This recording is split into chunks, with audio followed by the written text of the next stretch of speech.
اعوذ باللہ من الشیطان الرجیم بسم اللہ الرحمن الرحیم الحمد للہ رب العالمین والصلاة والسلام علی اشرف الانبیاء والمرسلین وآلہ الطیبین الطاہرین اعوذ باللہ من الشیطان الرجیم فأصابهم سیئات ما کسبوا والذین ظلموا من هؤلاء سيصيبهم سيئات ما كسبوا وما هم بمعجزین۔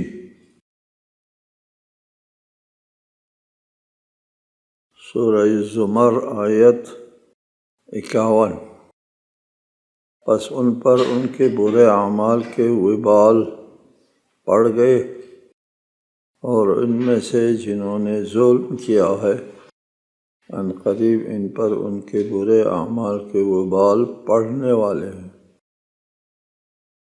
اور وہ اللہ کو عاجز نہیں کر سکتے۔ فَأَصَابَهُمْ، اصاب یصیب کسی چیز کے اوپر پڑنے کو کہتے ہیں۔ اذا اصابتکم مصیبت، مصیبت تم پر آ پڑے۔ اس آیت میں فرمایا تمہارے اپنی جو کیا دھرا ہے اس کا گناہ جو ہے وہ قیامت کے دن تم پر آ پڑے۔ سَيُصِيبُهُمْ سَيِّئَاتُ مَا كَسَبُوا وَمَا هُمْ بِمُعْجِزِينَ۔ ان کا کیا دھرا ہے وہ ان کے اوپر پڑنے والا ہے۔ دیکھو ان تمام آیات کی تعبیر جو ہے وہ بعض احادیث میں ہے القرآن یفسرہ الزمن، زمانہ بھی قرآن کی تفسیر کرے گا۔ اس زمانے میں بہت سے آیات کی تفسیر ہوتی ہے، ان کو جو کیا دھرا ہے ان کا اعمال جو ہے وہ بہت اعمال جو ہے ان کے سامنے آئے گا، عذاب ہو جائے گا۔ وما ہم بمعجزین، وہ اللہ کو عاجز نہیں کر سکتے۔ اللہ کا وضع کردہ قانون ہے، انسان دنیا میں جو کچھ کرتا ہے اس کے اعمال جو ہے وہ محفوظ ہے اللہ کی کتاب میں، قرآن کی تعبیرات ہے، اور کرام کاتبین لکھتے ہیں، اور کتاب میں محفوظ ہے، رقیب و عتید ہے، اور قرآن اس قسم کے یہاں پر ہے سَيُصِيبُهُمْ سَيِّئَاتُ مَا كَسَبُوا، جو ان لوگوں نے گناہ کیا ہے وہ ان کے اوپر پڑ جائیں گے۔ اولم يعلموا ان اللہ یبسط الرزق لمن یشاء ویقدر ان فی ذلک لآیات لقوم یؤمنون۔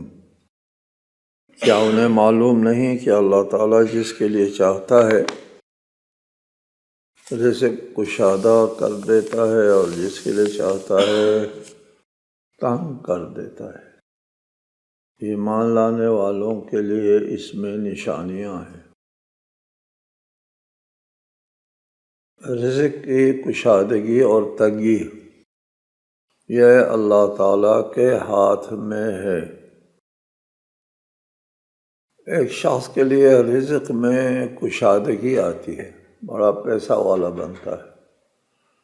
کیسے وہ پیسہ والا بنتا ہے؟ وہ جو علل اسباب ہے، پیسہ ملنے کے جو راستے ہیں، ذرائع ہیں، ان کو وہ استعمال میں لے آتا ہے اور اپنی دولت میں اضافہ کرتا ہے۔ وہ علل اسباب جو اللہ تعالیٰ نے اس کائنات میں فراہم کر کے رکھا ہوا ہے، ہر ایک کے دسترسی میں ہے، لیکن کچھ لوگ ان تک پہنچنے میں کامیاب ہو جاتے ہیں، اور ان کے ذریعے وہ اپنی دولت میں اضافہ کرتا ہے۔ علل و اسباب بنانے والا کون ہے؟ اللہ تعالیٰ کی ذات ہے۔ اور یہ شخص جو ہے ان علل اسباب کو قابو کر لیتا ہے۔ وَيَقْدِرْ، اور دوسرے کے اوپر جو ہے وہی علل اسباب، اسی میدان میں، یہی زمین، یہی آسمان اور یہی آب و ہوا، اس میں بھی اس کو بھی وہی ہاتھ، پیر، آنکھ، عقل، دماغ، لیکن رزق میں تنگی آ جاتی ہے۔ وَيَقْدِرْ، اللہ جس کو چاہتا ہے رزق میں وسعت کر دیتا ہے، جس کو چاہتا ہے تنگ۔ کس کو چاہتا ہے اللہ؟ جی، اللہ تعالیٰ کے علم میں ہے کہ اس بندے کی آزمائش رزق دے کر کی جائے، جی، تو اس کے لیے علل و اسباب جو ہے ہاتھ میں آنا جو ہے وہ اتفاق ہوتا ہے، آسان ہوتا ہے، دولت بناتا ہے، اور دولت بنانے کے بعد جو ہے وہ باغی ہوتا ہے، آزمائش میں وہ کامیاب نہیں ہوتا، دوسرے کو رزق نہیں دیتا، محتاج اور فقیر رکھ کر کے آزماتا ہے، دیکھتے ہیں یہ صبر کرتا ہے یا نہیں صبر کرتا ہے، یا چوری کرتا ہے، ادھر جاتا ہے ادھر، حرام مال کھاتا ہے۔ یہ دو طریقے امتحان ہے، ایک امتحان رزق دے کر اور ایک امتحان رزق روک کر۔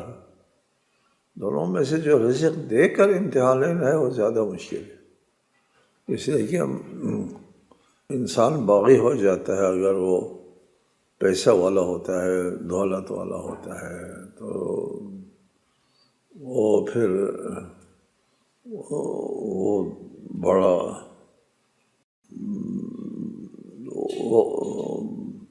بے پرواہ ہوتا ہے۔ مال اور دولت جو ہے وہ انسان کے ذہن و فکر کو خراب کر دیتی ہے، جبکہ یہ غریب آدمی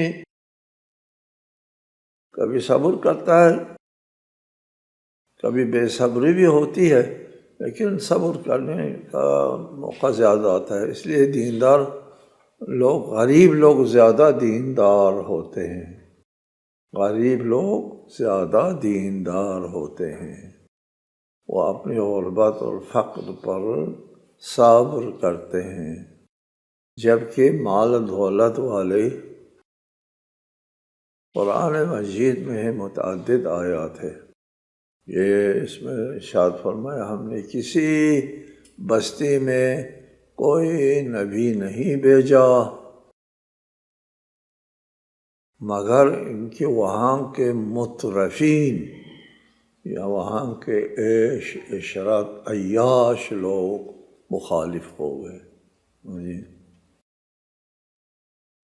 قرآن میں متعدد آیات میں مترف کہتا ہے قرآن عیاش دولت مند لوگوں کو۔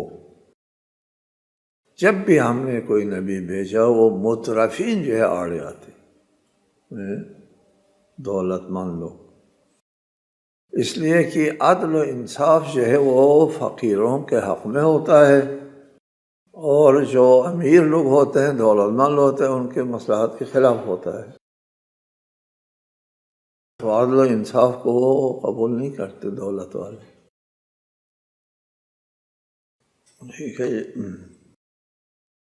اس کے بعد ارشاد فرمایا قل یا عبادی الذین اسرفوا علی انفسهم لا تقنطوا من رحمت اللہ ان اللہ یغفر الذنوب جميعا انہ هو الغفور الرحیم۔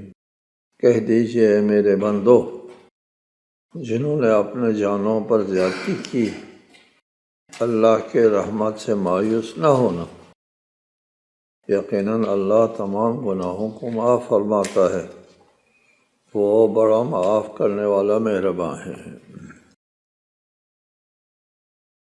قل، کہہ دیجئے، بتا دیں ان لوگوں کو۔ کیا بتائیں؟ یا عبادی، اے میرے بندو، یا عبادی، میرے بندو، اسی میں یا عبادی میں بہت پیار ہے، محبت ہے، اور بہت مہربانی ہے، ساتھ مہر و مودت کے ساتھ پکارتا ہے۔ یا ایھا الناس نہیں کہا، قل یا ایھا الناس، قل یا عبادی، اے میرے بندو، اپنی طرف نسبت دینا لوگوں کو کہ تم میرے بندے ہو۔ کیا بات ہے! یہ مستعلی فرماتے ہیں نا کہ میرے لیے فخر کے لیے یہ کافی ہے کہ میں اللہ کا بندہ ہوں۔ میرے بندو، الذین اسرفوا، کون سے بندے؟ آپ کے متقی بندے، ان کو پیار دے رہے ہیں کہ آپ کے احکام کی پابندی کرنے والے، ان کو یا عبادی کہہ رہے ہیں۔ نہیں، الذین اسرفوا علی انفسہم، جنہوں نے اپنے ساتھ زیادتی کی ہے، جی، اپنے آپ کے ساتھ زیادتی کی ہے، ان سے خطاب ہے، ان کو یا عبادی کر کے پکارا ہے۔ یا عبادی میں سب لوگ شامل ہیں۔ وَقَلِيلٌ مِّنْ عِبَادِيَ الشَّكُورُ، جو شکر گزار نہیں ان کو بھی عبادی کہا ہے۔ جی، ان تعذبهم فإنهم عبادك، اگر آپ ان کو عذاب دیتے ہیں تو پھر بھی تیرے بندے، جو مستحق عذاب ہوتا ہے ان کو بھی عباد اللہ کہا ہے۔ یہاں یا عبادی میں سب شریک ہے۔ یا عبادی الذین اسرفوا علی انفسہم، اپنے نفس کے ساتھ زیادتی کرنے والے۔ یہ الذین اسرفوا بتاتا ہے سب شریک ہے اس میں، مومن، کافر، مشرک، کوئی بھی ہو، سب کو پیار سے بلایا ہے، یا عبادی، اے میرے بندو۔ جی، تم نے اگرچہ اپنے اوپر ظلم کیا ہے، اپنے ساتھ زیادتی کی ہے، اسرفوا علی انفسہم، جی، تم نے اللہ کا کچھ نہیں بگاڑا، اللہ کا کچھ بگڑ ہی نہیں سکتا، اللہ کو تمہاری عبادت کی ضرورت نہیں۔ تم جب اپنے نفس کے اوپر اسراف کریں گے تو اللہ کو اس سے کوئی ضرر نہیں پہنچتا، تم نے خود اپنے آپ کے اوپر ضرر پہنچایا ہے۔ لا تقنطوا من رحمت اللہ، اللہ کی رحمت سے مایوس نہ ہونا، اے میرے بندو، اللہ کی رحمت سے مایوس نہ ہونا، اگرچہ تم نے بہت زیادتی کی ہے، بہت جرم کیا ہے، بہت گناہ کیا ہے۔ سب سے بڑا گناہ شرک ہے، شرک سے بڑا گناہ نہیں ہے۔ خود قرآن کہتا ہے شرک ظلم عظیم ہے۔ پھر بھی لا تقنطوا من رحمت اللہ، اللہ کے رحمت سے نا امید نہ ہونا۔ یہاں البتہ لا تقنطوا من رحمت اللہ میں وہ لوگ شامل ہے جو اللہ کے رحمت کی طرف متوجہ ہو جاتے ہیں، جی، ان سے ہے یہ لا تقنطوا۔ پہلے سب کے لیے یا عبادی الذین اسرفوا علی انفسہم، لا تقنطوا من رحمت اللہ، اللہ کے رحمت سے مایوس نہ ہونا۔ اگر تم اللہ کے رحمت کی طرف آ جاؤ، اللہ کی طرف پلٹ کے آ جاؤ، توبہ کرو، تو اللہ مہربان ہے، ان اللہ یغفر الذنوب جميعا۔ یہاں پر لا تقنطوا من رحمت اللہ، اللہ کے رحمت سے مایوس نہ ہونا، اس مایوس ہونا نہ ہونے کے لیے بھی تو قاعدہ ضابطہ موجود ہے۔ جی، وہ قاعدہ ضابطہ یہ ہے کہ یہ شخص زندگی میں اللہ کے رحمت کی طرف پلٹ آئے تو یہ شرط ہے۔ جی، تو مایوس نہ ہونا، لا تقنطوا من رحمت اللہ۔ ایک شخص ہے جو سرے سے رحمت الہی کی طرف آتا ہی نہیں ہے، قبول ہی نہیں ہے، متوجہ نہیں ہے، اس سے یہ خطاب کیا ہے لا تقنطوا من رحمت اللہ، اور رحمت کے ساتھ اس کا کوئی سروکار نہیں ہے۔ ان لوگوں کا بھی ذکر ہے وَلَيْسَتِ التَّوْبَةُ لِلَّذِينَ يَعْمَلُونَ السَّيِّئَاتِ حَتَّى إِذَا حَضَرَ أَحَدَهُمُ الْمَوْتُ قَالَ إِنِّي تُبْتُ الْآنَ، جب موت سامنے آ جاتی ہے میں نے توبہ کی، ان کی نہیں توبہ قبول ہوتی، وقت گزر گیا، موقع ہاتھ سے نکل گیا، اب انابت کی جگہ ختم ہو گئی۔ اناب توبہ، تاب، اناب، اللہ کی طرف متوجہ و رجوع کرنا۔ کیا رجوع کرنا ہے؟ مر گیا تو، جی مر رہا ہے تو، موت سامنے آ گئی ہے، زندگی تمہاری ختم ہو گئی ہے۔ وہ فرعون نے بھی جب غرق ہو رہا تھا اس وقت کہا تھا کہ میں ایمان لے آتا ہوں موسیٰ کے اللہ پر، اب تو غرق ہو رہا ہے، مر رہا ہے، جی اس وقت توبہ کے لیے کوئی وہ نہیں ہے۔ وَلَا الَّذِينَ يَمُوتُونَ وَهُمْ كُفَّارٌ، کفر کی حالت میں مر جاتا ہے، ان کو وہ رحمت کی طرف تو آیا ہی نہیں۔ جی، رحمت خدا سے مایوس ہونا نہ ہونے کا سوال ہی پیدا نہیں ہوتا، جو لوگ کفر کی حالت میں مر جاتے ہیں، رحمت خدا کی طرف متوجہ ہی نہیں ہوتے۔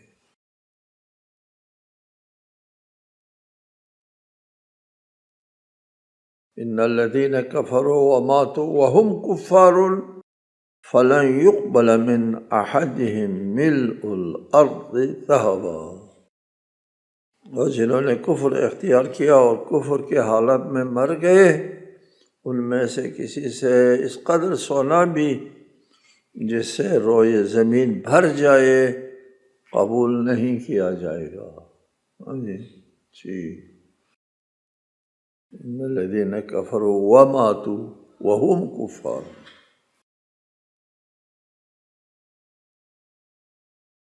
ان الذين كفروا وصدوا عن سبيل الله ثم ماتوا وهم كفار فلن يغفر الله لهم،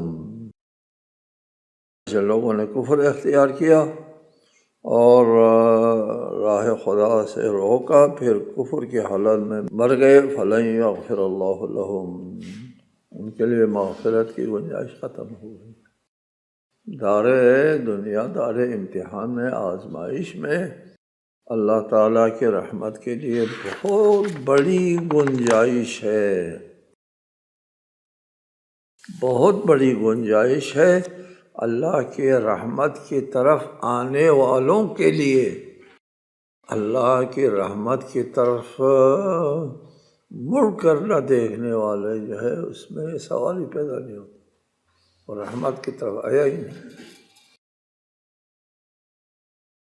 ان اللہ لا یغفر ان یشرک بہ ویغفر ما دون ذلک لمن یشاء، جو شرک کی حالت میں مرتا ہے، یعنی ایک شخص مشرک ہے، ساری زندگی مشرک رہا، اور مرنے سے ایک دن پہلے، موت سامنے آنے سے ایک دن پہلے وہ ایمان لے آتا ہے، مومن ہے، اور ایک دن بعد مر گئے، ایک دن مومن رہا، صرف جنت جائے گا، ایک دن کا مومن جنت جائے گا۔ جی جی، ورحمتی وسعت، یہ ہے رحمت خدا میں آنے کا نتیجہ۔ ایک دن مومن رہا ہے، صدق دل سے اس نے شرک کو چھوڑ دیا، اور آج چھوڑ دیا کل کو مر گیا۔ جی سبحان اللہ۔ لیکن اگر وہ شرک کے حالت میں مرا ہے تو یہاں فرمایا اللہ ہرگز اس کے لیے معاف نہیں کرے گا۔ لا تقنطوا من رحمت اللہ، اللہ کے رحمت سے مایوس نہ ہو۔ اللہ کی رحمت سمجھو، اللہ کی رحمت کیا ہے؟ سبحان اللہ۔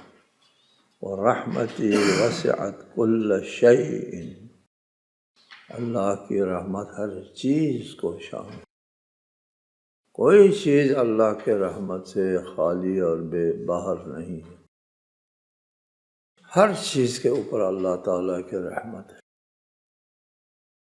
یہ دنیا میں باغی، سرکش، فرعون، سفاک، قاتل، اس کو بھی مہلت دیتا ہے، اس کو بھی روزی دیتا ہے، وہ اس کو زندگی کا حق دیتا ہے۔ رحمت رحمت رحمت، یہ ظلم کرتا ہے، یہ سفاک ہے، یہ خون ریزی کرتا ہے، لیکن اس کو مہلت دیتا ہے۔ جی وسعت رحمتی کل شیء،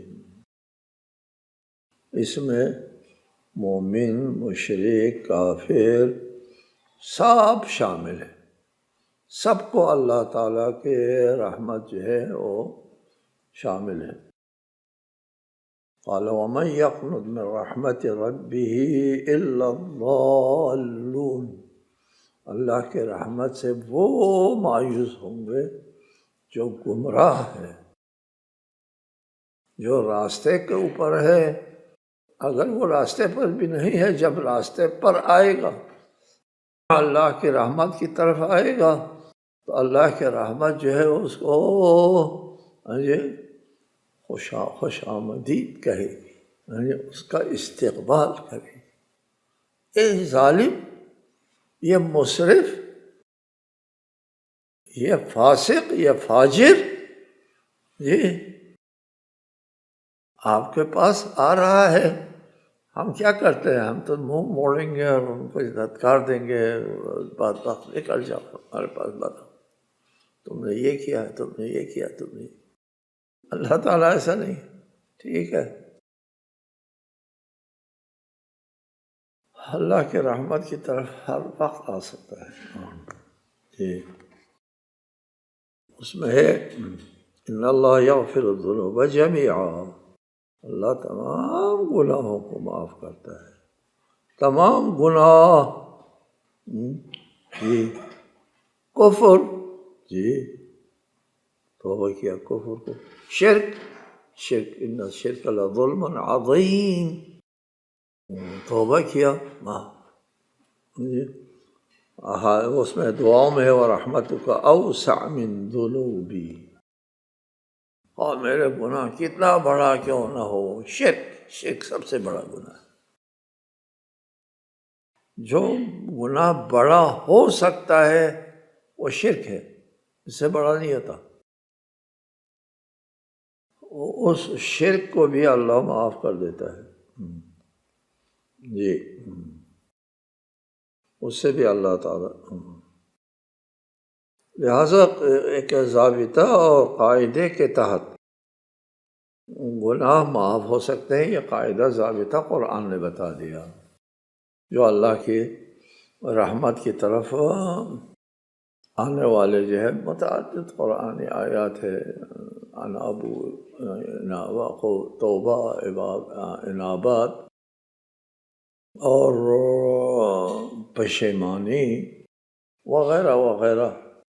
سیئۃ تسؤک، گناہ سرزد ہو جاتا ہے اور پھر آپ کو خود برا لگتا ہے، اوہ میں نے کتنا برا کیا، وہ خیر من حسنۃ تعجبک، یہ گناہ بہتر ہے اس نیکی سے جو آپ کو خود پسندی میں مبتلا کرتا ہے۔ کہتے ہیں نا ہمارے جاہل لوگ، میرے بڑے خدمات ہیں، جاؤ باڑ میں تمہاری خدمات، یہ اس کا رائگاں جاتے ہیں، اس کے یہ خدمات اس نے بڑا سمجھا اپنے کام۔ سبحان اللہ۔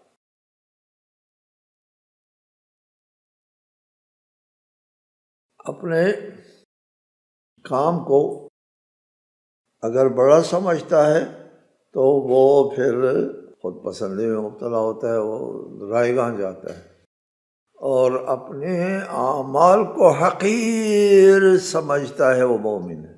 ہاں جی من قلت الزاد و بعد السلام۔ حضرت سلمان کو دفن کیا، فرمایا وفدت علی الکریم بغیر زاد من الحسنات والقلب السلیم۔ مولا فرماتے ہیں میں نے سلمان کو آپ کی طرف بھیجا ہے بغیر زاد راہ کے، اس کے پاس کچھ نہیں، نہ نیکیاں ہیں نہ قلب سلیم ہے۔ سلمان من اہل البیت کے پاس کچھ نہیں ہے۔ فإن حمل الذات اقبح كل شيء اذا كان الوفود على الكريم۔ یہاں پر ایک یہ حدیث میں نقل کرتا ہوں، رسول اللہ سے روایت ہے، استغفروا بعد الذنب اسرع من طرفۃ عین۔ گناہ کرنے کے بعد فوراً چشم زدن سے پہلے اس گناہ سے مغفرت طلب کرو۔ فإن لم تفعلوا فبالانفاق، اگر نہ کر سکو تو مال خرچ کر کے گناہ کو معاف کراؤ۔ فإن لم تفعلوا فبكظم الغيظ، اگر پیسے نہیں ہے خرچ کرنے کے لیے اور غصہ پی کر اپنے گناہ کو معاف کراؤ۔ فإن لم تفعلوا فبالعفو عن الناس، یہ بھی نہیں ہو سکتا ہے تو لوگوں کو معاف کر کے اپنا گناہ معاف کراؤ۔ فإن لم تفعلوا فبالإحسان إليهم، یہ بھی نہیں ہو سکتا لوگوں پر نیکی کر کے اپنا گناہ معاف کراؤ۔ فإن لم تفعلوا فبترك الإصرار، اگر یہ بھی نہیں ہو سکتا ہے تو تکرار نہ کرو، کسی سے مانگو ایک مرتبہ اور پھر دوبارہ تکرار نہ۔ سبحان اللہ۔ بات ختم ہو گیا، ورنہ میں اس پر کچھ عرض کرتا۔ فإن لم تفعلوا فبالرجاء، یہ بھی نہیں ہو سکتا، یہ تمام نہیں ہو سکتا، غصہ بھی نہیں پی سکتا، ماں بھی نہیں کر سکتا، کچھ نہیں ہو سکتا۔ امید رکھو، امید اللہ سے امید رکھ کر کے اپنے گناہوں کو یہ بخشوا دو۔ سبحان اللہ۔ السلام علیکم ورحمۃ اللہ وبرکاتہ۔